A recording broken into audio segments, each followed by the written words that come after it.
حضرات، بڑے ہی عمدہ لب و لہجے کے ساتھ جناب شاداب رضوی صاحب آپ حضرات کی سماعتوں کے حوالے نعت نبی فرما رہے تھے۔ میں گزارش کروں گا شہزادہ محدث کبیر حضرت علامہ مولانا ابو یوسف محمد صاحب قبلہ سے کہ وہ تشریف لائیں ہیں ان 4 مصروں کے ساتھ کہ میری قسمت کے ستارے کو دوبالا کر دیا، میرے مرشد نے مجھے ادنا سے اعلیٰ کر دیا، اے میرے اختر رضا فیض رضا سے آپ نے مسلک احمد رضا کا بول بالا کر دیا۔ جناب مولانا ابو یوسف محمد صاحب قبلہ تشریف لائیں، ان کا عنوان ہے حضور تاج الشریعہ کی دینی خدمات۔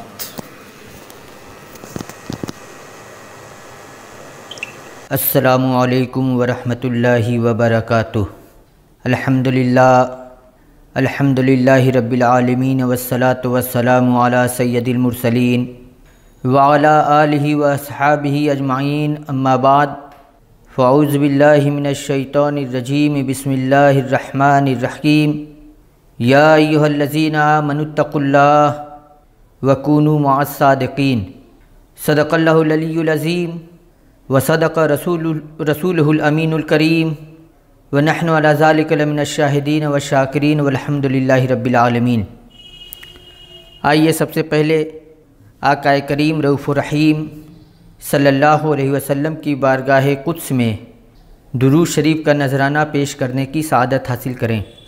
اللہم صلی علی سیدنا و مولانا محمد معدن الجود والکرم وعلی آلہ واصحابہ وبارک وسلم، صلاۃ و سلام علیک یا رسول اللہ، صلاۃ و سلام علیک یا حبیب اللہ۔ عزیزان ملت اسلامیہ، آج ہم سب حضور سیدنا سرکار تاج الشریعہ علیہ رحمت و رضوان کی بارگاہ میں خراج عقیدت پیش کرنے کے لیے حاضر ہوئے۔ حضور سیدنا تاج الشریعہ علیہ رحمت و رضوان کا احسان سب سے بڑا یہ ہے کہ انہوں نے ہمارے دین اور ہمارے ایمان کی حفاظت فرمائی۔ آج کی یہ تقریب حضور والا کے محاسن اور ان کے مقام و مرتبے کے بیان کے لیے اور اس بیان سے ان کے فضائل و کمالات کو پہچاننے کے لیے اور ان کے نقش قدم پر چلنے کے لیے یہ سجائی گئی، جس کی سرپرستی حضور قائد ملت شہزادہ حضور تاج الشریعہ قاضی القضات فی الہند حضرت علامہ الشاہ مفتی اسجد رضا خان صاحب مد ظلہ العالی والنورانی فرما رہے ہیں۔ حضور والا ہم سب کے مخلص رہبر اور قائد ہیں۔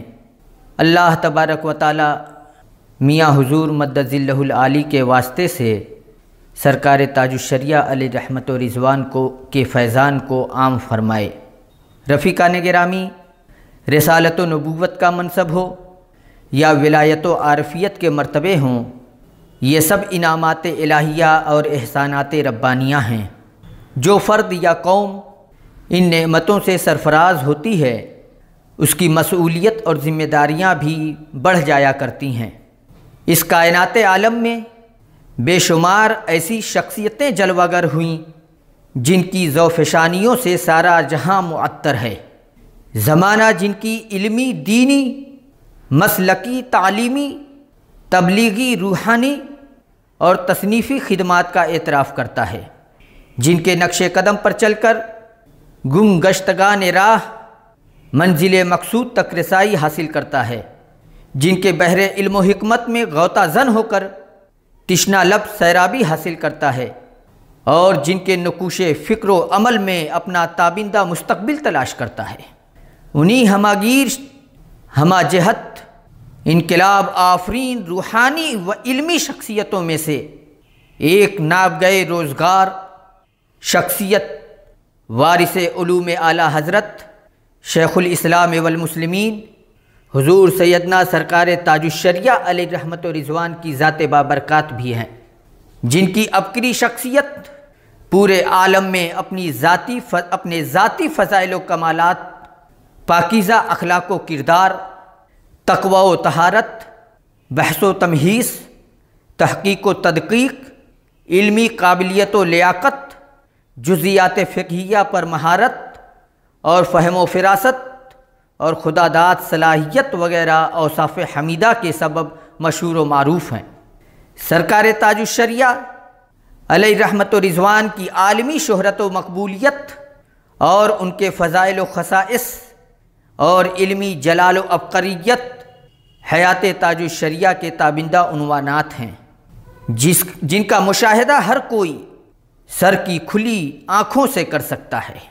شخصی شان و شوکت ایسی کہ اس کا گواہ تو مشرق و مغرب کا ہر وہ شخص ہے جس نے انہیں ایک نگاہ دیکھا ہو۔ عزیزان ملت اسلامیہ، منصب افتاء انہی کو زیب دیتا تھا۔ وہ اس منصب کے زینت بھی تھے اور سند بھی تھے۔ ان کا فتویٰ نقل و اخذ کا کوہ ہمالا، معتمد و مستند ہوتا اور منصوص و مدلل بھی۔ یہ فتویٰ تحقیق و تدقیق کا خزانہ ہوتا۔ ترتیب مقدمات، دلائل کی پیشکش، متعارض صورتوں میں تطبیق اور اخذ نتائج میں در مختاری، رد المحتاری اور جد الممتاری بصیرت و مہارت کی جھلک آپ کے اندر موجود تھی۔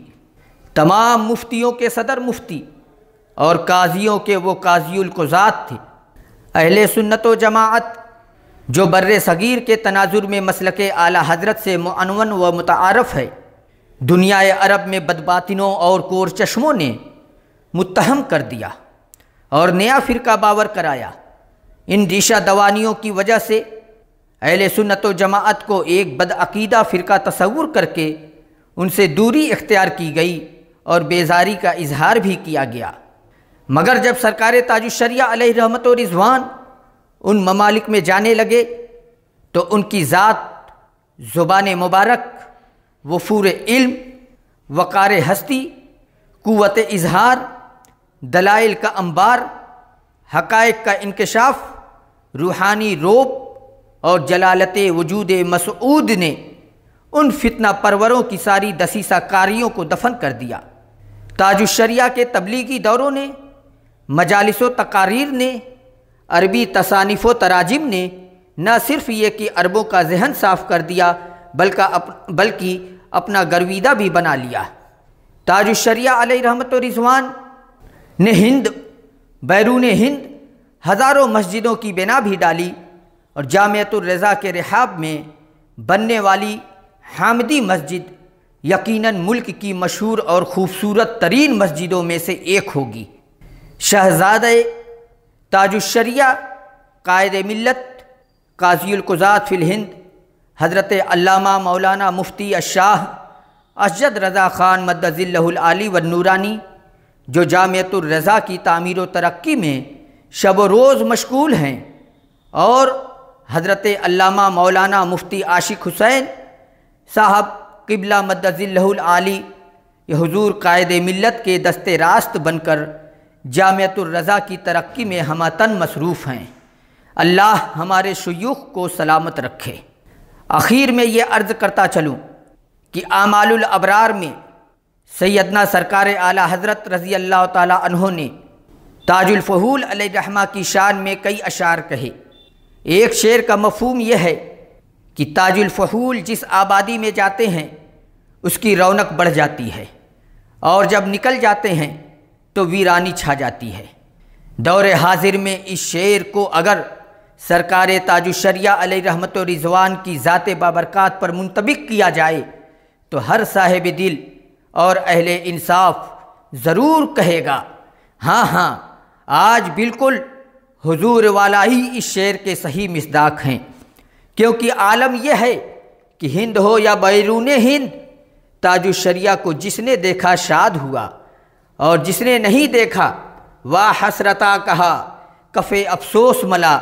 یہ کیسی جاذبیت، کیسی کشش اور مقناطیسیت ہے، جس نے دیکھا دل دے بیٹھا، اور یہ کیسی ایمانی قوت، روحانی شوکت اور شخصی جلالت ہے، خوش عقیدہ نہال ہو کر تازہ ہو جاتا ہے، بد عقیدہ نڈھال ہو کر تائب ہو جاتا ہے، اور غیر مسلم دولت ایمان سے مشرف ہو جاتا ہے۔ کیا یہ ایک ذات ہے؟ نہیں، بلکہ ایک مکمل تحریک اسلام ہے، انجمن ہدایت و اصلاح ہے۔ عزیزان ملت اسلامیہ، اللہ تبارک و تعالیٰ نے حضور سیدنا تاج الشریعہ علیہ رحمت و رضوان کو وہ فضائل و کمالات عطا فرمائے کہ ہم اور آپ ان فضائل و کمالات کے منتہا تک پہنچنے سے قاصر ہیں۔ دعا ہے بارگاہ رب العزت میں اللہ تبارک و تعالیٰ حضور سیدنا سرکار تاج الشریعہ علیہ رحمت و رضوان کے فیض و برکات کو عام اور تام فرمائے، اور ہم سب کو ان کے فیض و برکات سے مالا مال فرمائے۔ وآخر دعوانا ان الحمد للہ رب العالمین۔ السلام علیکم ورحمۃ اللہ وبرکاتہ۔